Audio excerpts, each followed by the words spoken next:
Hello students, आज के इस वीडियो के अंदर हम BHIE 143 के कुछ इंपॉर्टेंट क्वेश्चंस को कवर करने वाले हैं जो आपके अपकमिंग एग्जामिनेशन के लिए टॉप मोस्ट क्वेश्चन है। अगर आपने अभी तक कुछ भी नहीं पढ़ा है तो ये वीडियो आपके एग्जाम की प्रिपरेशन के लिए काफ़ी ज़्यादा हेल्पफुल हो सकता है। अगर आपको वीडियो अच्छा लगे तो चैनल को ज़रूर सब्सक्राइब करना।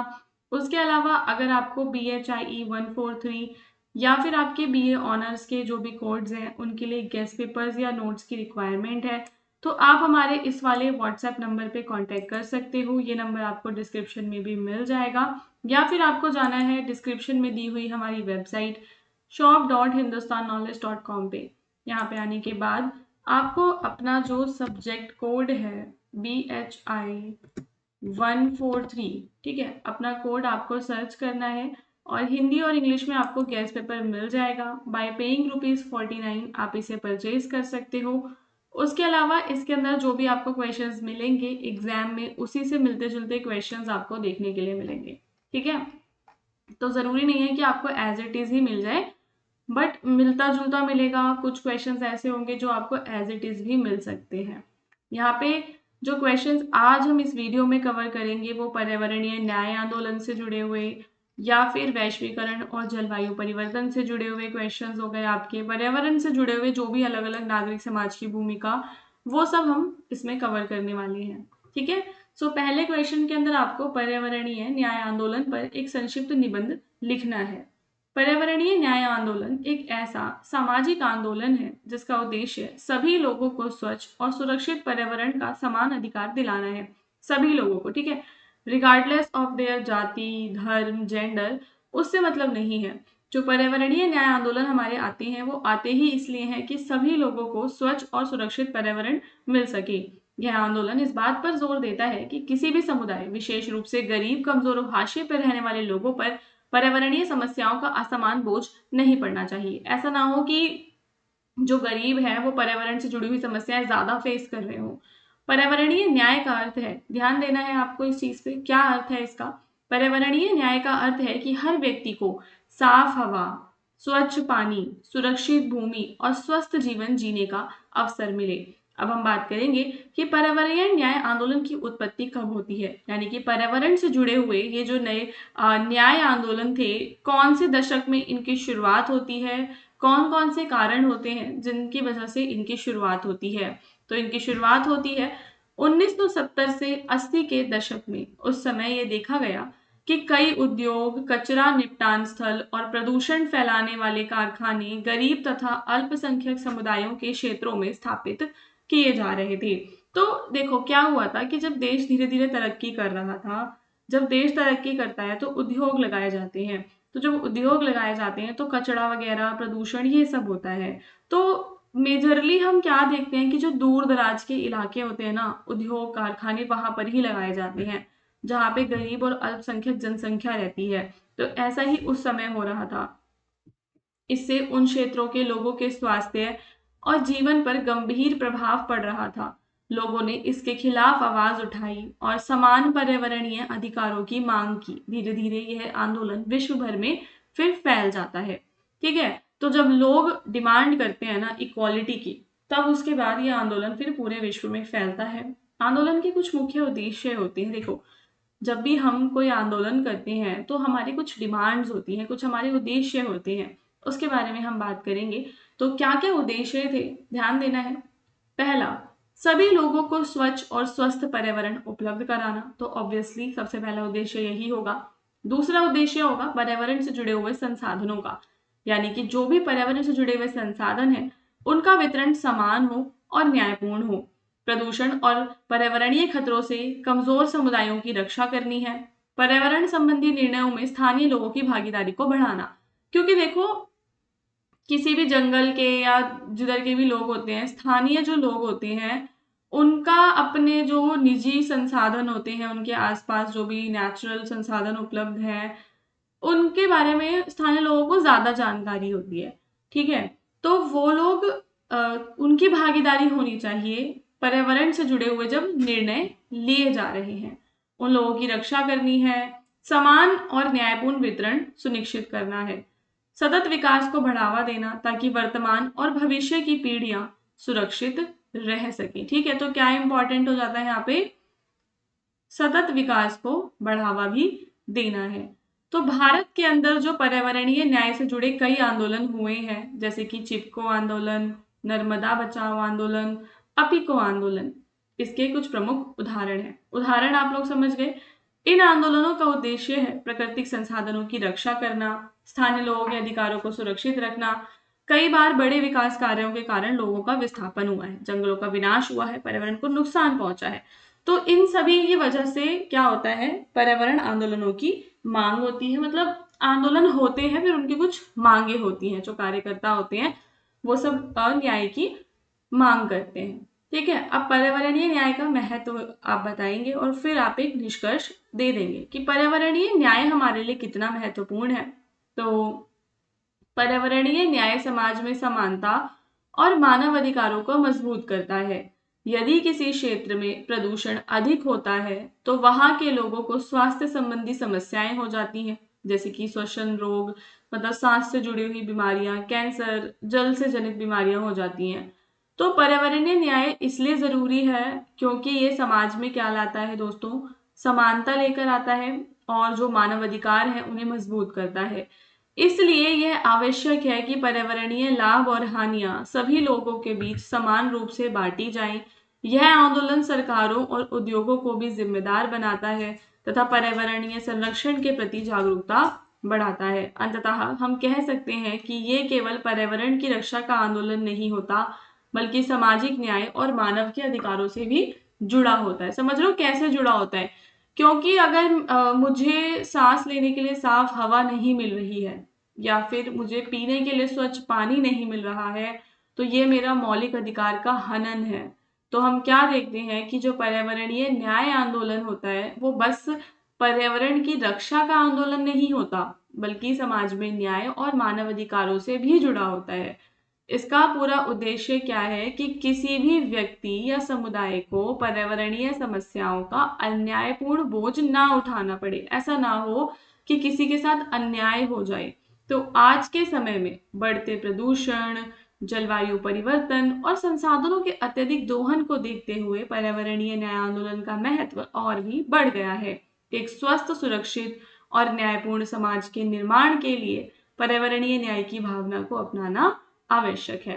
फिर आता है कि हमें वैश्वीकरण के बारे में बताना है। तो वैश्वीकरण आपको पता ही होगा कि जो विश्व है वो आज के समय में बहुत जुड़ गया है ना। तो वैश्वीकरण और जलवायु परिवर्तन आज के समय के दो महत्वपूर्ण विषय हैं।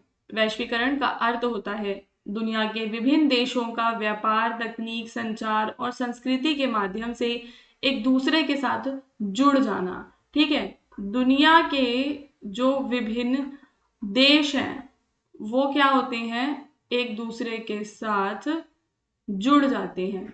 और कैसे जुड़ते हैं, ध्यान देना है, कैसे जुड़ते हैं, व्यापार के माध्यम से, तकनीक, संचार और संस्कृति के माध्यम से जुड़ते हैं। वहीं जलवायु परिवर्तन का मतलब होता है पृथ्वी के तापमान में, उसके वर्षा, मौसम, उस सभी पैटर्न में लंबे समय तक होने वाले जो बदलाव हैं वो आपके जलवायु परिवर्तन होता है, यानी बदलाव। वैश्वीकरण ने आर्थिक विकास और तकनीकी प्रगति को बढ़ावा दिया है, लेकिन इसके साथ ही पर्यावरणीय समस्याओं और जलवायु परिवर्तन की चुनौती भी बढ़ी है। वैश्वीकरण के कारण देशों के बीच व्यापार और उद्योगों का विस्तार हुआ है। परिवहन और संचार के साधनों में सुधार होने से वस्तुओं और सेवाओं का भी आदान प्रदान बढ़ा है। तो क्या क्या हो रहा है वैश्वीकरण से, एक तो हमारा जो व्यापार है वो बढ़ रहा है, हमारे जो उद्योग हैं उनका विस्तार हो रहा है, और व्यापार और उद्योगों की वजह से ही जो आपके परिवहन हो गया, ठीक है, और आपका क्या है, संचार हो गया, इन सब में सुधार हो रहा है। तो बहुराष्ट्रीय कंपनियां दुनिया के विभिन्न देशों में अपने उद्योगों को स्थापित कर रही हैं। इससे रोजगार के अवसर बढ़े हैं और लोगों के जीवन स्तर में सुधार हुआ है। हम सभी जानते हैं कि वैश्वीकरण के कारण ही लोगों का जो जीवन स्तर है उसमें सुधार हुआ है, और क्या बढ़ा है, रोजगार भी बढ़ा है। तो ये वैश्वीकरण का अर्थ और प्रभाव हो जाएगा। हालांकि जो उत्पादन और उपभोग है उसमें देखो काफी वृद्धि हुई है। आज के समय में हम लोग कितनी शॉपिंग करते हैं, कितना उपभोग करते हैं, तो अधिक कारखाने, वाहन, ऊर्जा, इन सब चीजों की जो खपत है उसकी वजह से वातावरण में क्या होता है कि कार्बन डाइऑक्साइड और बाकी जो ग्रीन हाउस गैसेज होती है ना वो बढ़ जाती हैं। यही गैसें पृथ्वी के तापमान को बढ़ाने में मुख्य भूमिका फिर निभाती हैं। तो जलवायु परिवर्तन का जो सबसे बड़ा कारण क्या होता है? मानव गतिविधियां, जो हम उद्योग लगा रहे हैं, बिजली उत्पादन, ये सब करते हैं। इस सब में जंगलों की कटाई से बड़ी मात्रा में जो ग्रीन हाउस गैसें हैं वो कहाँ जाती हैं दोस्तों? वातावरण में पहुंच जाती हैं। वातावरण में बड़ी बड़ी मात्रा में जो ग्रीन हाउस गैसेस हैं वो बढ़ती हैं। ग्रीन हाउस गैसेस का काम क्या होता है कि जब सनरेज आती है ना तो वो हीट को एब्जॉर्ब कर लेते हैं और हीट को क्या होता है? ट्रैप कर लेते हैं। ये जो ट्रैप्ड हीट होती है ये ग्लोबल वार्मिंग को बढ़ाती है। तो वैश्वीकरण ने उत्पादन और व्यापार को बढ़ावा दिया, जिससे ऊर्जा की मांग बढ़ी और जीवाश्म ईंधन जैसे कि कोयला, पेट्रोल, ये सब का उपयोग होने लगा। वनों की कटाई भी इसका कारण है। अब नए उद्योग लगाने हैं, शहरों का निर्माण करना है तो जंगलों को नष्ट किया जाएगा। तो इससे भी वातावरण में CO2 बढ़ती है और प्रकृति का संतुलन बिगड़ जाता है। तो जलवायु परिवर्तन के कारण पृथ्वी का जो तापमान है वो लगातार बढ़ रहा है। जैसे तापमान बढ़ने से क्या होता है? ग्लेशियर पिघलेंगे, समुद्र का जल स्तर बढ़ेगा, बाढ़, सूखा, चक्रवात, ये सब हम देखेंगे। कृषि के क्षेत्र पर इसका गंभीर प्रभाव पड़ेगा। अनियमित वर्षा, बढ़ते तापमान के कारण फसलों का उत्पादन प्रभावित होता है। इसके अलावा जो हमारी जैव विविधता है उसको नुकसान पहुंच रहा है और कई पशु पक्षी और पौधों की जो प्रजातियां हैं वो विलुप्त होने के खतरे में है। जलवायु परिवर्तन की समस्या से निपटने के लिए हम क्या कर सकते हैं? तो हमें वैश्विक स्तर पर ले जाना पड़ेगा। समझ रहे हो कि मतलब इसको, ये जो समस्या है ना ये ग्लोबल लेवल की समस्या है, कोई एक देश से सॉल्व नहीं होने वाली। तो इम्पॉर्टेंट है कि हम इसे वैश्विक स्तर पर लेकर जाएं। देशों को स्वच्छ नवीकरणीय ऊर्जा स्रोत जैसे कि सौर और पवन ऊर्जा का उपयोग करना चाहिए। साथ ही लोगों को ऊर्जा की बचत, प्लास्टिक के कम उपयोग, ये सब करना चाहिए। तो वैश्वीकरण ने दुनिया को आर्थिक और सामाजिक रूप से जोड़ने में बड़ा योगदान दिया है, पर इससे पर्यावरण का दबाव भी बढ़ा है। ठीक है, फिर पर्यावरण में नागरिक समाज की भूमिका, जो भी आपके एनजीओज वगैरह होते हैं वो पर्यावरण के लिए क्या क्या काम करते हैं उसके बारे में बात करेंगे। तो पर्यावरण आज विश्व की सबसे महत्वपूर्ण चुनौतियों में से एक है। प्रदूषण बढ़ना, वनों की कटाई और मतलब पर्यावरण संरक्षण की एक चुनौती ही है। मतलब इतना ज्यादा गंभीर लेवल पे हमने संकट क्रिएट कर दिया है। तो वहां पे जो हमारे नागरिक समाज होते हैं और जो गैर सरकारी संगठन होते हैं वो एक इम्पॉर्टेंट रोल प्ले करते हैं। नागरिक समाज आपके समूह, संस्थाएं वगैरह होती हैं जो सरकार से स्वतंत्र होते हैं। ध्यान देना है क्या कि ये सरकार से स्वतंत्र होते हैं, ये किसी एक पार्टी से जुड़े हुए नहीं होते। तो गैर सरकारी संगठन नागरिक समाज का एक महत्वपूर्ण हिस्सा होते हैं। इनका उद्देश्य है सामाजिक, आर्थिक और पर्यावरणीय समस्याओं का समाधान करना। ठीक है, अब हम बात करेंगे कि एनजीओ क्या भूमिका अदा कर रहा है। पहला कर रहा है लोगों में जागरूकता फैलाने का काम, जन जागरूकता फैलाने का। दूसरा ये करता है कि जो पर्यावरण के आंदोलन है, जो हमारे बड़े बड़े आंदोलन हुए, चिपको आंदोलन, नर्मदा बचाओ आंदोलन, इन सभी आंदोलनों का नेतृत्व इसने किया। एंड सरकार के ऊपर एक तरीके से वॉचडॉग की तरह ये काम करते हैं। जो एनजीओज होते हैं वो सरकार के ऊपर निगरानी रखते हैं, जनहित याचिकाएं दायर करते हैं, जनता को तैयार करते हैं। और कई सारे जो गैर सरकारी संगठन है ना वो शोध कार्य, मतलब रिसर्च भी करते हैं। वो अलग अलग नए नए अध्ययनों के माध्यम से क्या होता है, हेल्प से नई जानकारी मिलती है और जो समस्याएं हैं उन्हें सुलझाने में सहायता होती है। एनजीओ ग्रामीण आदिवासी समुदायों को भी जागरूक करने का काम करते हैं, वृक्षों को लगाने का भी काम करते हैं। पर एनजीओ के सामने चुनौती क्या है? ठीक है, ये 5-6 उनके काम है जो आप पूरा डिस्क्राइब करोगे। चुनौती ये है कि काफी महत्वपूर्ण काम है, फिर भी कई चुनौतियां हैं। जैसे कि इनके पास वित्तीय संसाधनों की कमी होती है, सरकारी प्रतिबंध, सीमित जन सहयोग, ये सारी चीजों से ये प्रभावित रहते हैं। इसके बावजूद अनेक संगठन पर्यावरण संरक्षण के लिए निरंतर प्रयासरत हैं। तो दोनों का जो स्तंभ है, मतलब दोनों की जो भूमिका है वो काफी इंपॉर्टेंट है, वो एक महत्वपूर्ण स्तंभ की तरह है। वे जागरूकता फैलाना, जन भागीदारी बढ़ाना, सरकार को जवाबदेह बनाना, इन सब चीजों में योगदान देते हैं। और वर्तमान समय में पर्यावरणीय समस्याओं का समाधान तभी संभव है जब सरकार, नागरिक समाज, आम जनता मिलकर कार्य करे। ठीक है, फिर हमारा नेक्स्ट क्वेश्चन है जिसमें आपको मध्यकालीन भारत में ऐतिहासिक घटनाक्रमों को आकार देने में पर्यावरण ने किस प्रकार एक भूमिका निभाई है? तो मध्यकालीन भारत के इतिहास को समझने के लिए केवल राजनीतिक और सामाजिक घटनाओं का अध्ययन करना पर्याप्त नहीं है, पर्यावरण भी एक कारण है। ठीक है, कहाँ की बात हो रही है? ये मध्यकालीन भारत की बात हो रही है, तो वहां पे पर्यावरण की भूमिका के बारे में हम बात करेंगे।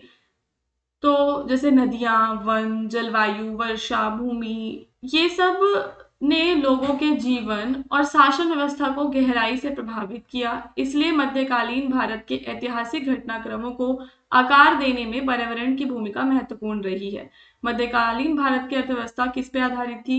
कृषि पर। ओके, अब कृषि पर आधारित थी तो कृषि की सफलता वर्षा, नदी, इस सब पर निर्भर करती थी। गंगा यमुना से जो पानी आता था, वहां पे उपजाऊ मैदान होते हैं, वहां पे जनसंख्या बढ़ी है। अच्छी वर्षा होने से कृषि उत्पादन बढ़ता है, जिससे राज्य को अधिक राजस्व प्राप्त होता था।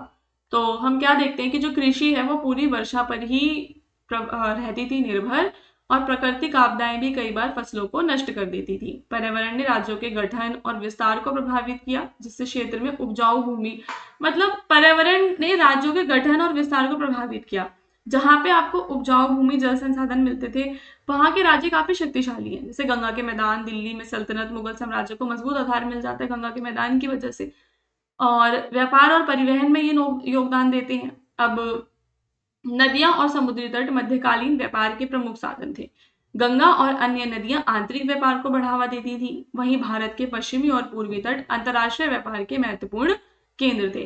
तो हमारा इंटरनल और मतलब अंदर देश के अंदर नेशनल और आपका इंटरनेशनल दोनों लेवल पे आपको व्यापार देखने के लिए मिलता है। मानसूनी पवनों ने अरब, अफ्रीका, दक्षिण पूर्व एशिया के साथ समुद्री व्यापार को आसान बनाया। गुजरात, कालीकट जैसे बंदरगाह जो नगर हैं वो विकसित हो जाते हैं। पर्यावरण ने युद्धों को दिशा दी है। युद्ध और राजनीतिक घटनाओं को क्या प्रभाव पड़ता है? पर्यावरण ने क्या करा? युद्ध को दिशा दी और परिणामों को प्रभावित किया। नदियां, जंगल, पहाड़ सैन्य रणनीति महत्वपूर्ण भूमिका निभाते थे। कई बार सेनाओं को कठिन भौगोलिक परिस्थितियों के कारण आगे बढ़ने में परेशानी होती थी। मतलब कहीं कहीं पे इतनी ज्यादा प्रॉब्लम होती थी सेनाओं को, जब बड़े बड़े पहाड़ आ जाते थे, बड़ी बड़ी नदियां आ जाती थी, तो आगे बढ़ने में परेशानी होती थी। तो मानसून के मौसम में युद्ध अभियान अक्सर रोक दिए जाते थे, क्योंकि भारी वर्षा से सड़कें, मार्ग सब खराब हो जाते थे। पर्यावरण का प्रभाव लोगों की जीवन शैली पर और उनकी धार्मिक मान्यताओं पर पड़ता है। नदियों को पवित्र मानना, जंगलों के आदिवासी समुदाय जीवन यापन के साधन जो आदिवासी समुदाय थे वो जंगलों से क्या करते थे? जीवन यापन के साधन लिया करते थे। कृषि आधारित जीवन के कारण त्योहारों और परंपराओं का संबंध ऋतुओं और फसल चक्र से जुड़ गया। इस प्रकार पर्यावरण ने सामाजिक और सांस्कृतिक जीवन को आकार दिया। निष्कर्षतः हम कह सकते हैं कि मध्यकालीन भारत के इतिहास से पर्यावरण एक अत्यंत महत्वपूर्ण तत्व है, क्योंकि कृषि, व्यापार, राज्य निर्माण, मतलब जो भी चीजें हैं, संस्कृति, समाज, हर चीज पर, युद्ध तक पर इसका प्रभाव पड़ा था। नदी, जलवायु, वन, जो भी परिस्थितियां हैं, उन ने ऐतिहासिक घटनाओं की दिशा निर्धारित की। इसलिए मध्यकालीन भारत के इतिहास को समझने के लिए पर्यावरण को समझना अत्यंत आवश्यक है। आई होप कि आपको ये चारों क्वेश्चंस अच्छे से समझ में आ गए होंगे। चैनल को जरूर सब्सक्राइब कर लेना। आपके बाकी के जो सब्जेक्ट कोड्स हैं आप इस वीडियो के नीचे कमेंट कर सकते हो। हम कोशिश करेंगे आपके लिए न्यू वीडियोस लेकर आने की। डिस्क्रिप्शन में जो भी हमारे लिंक्स गिवन है, आप उन सभी से हमारे साथ जुड़ सकते हो।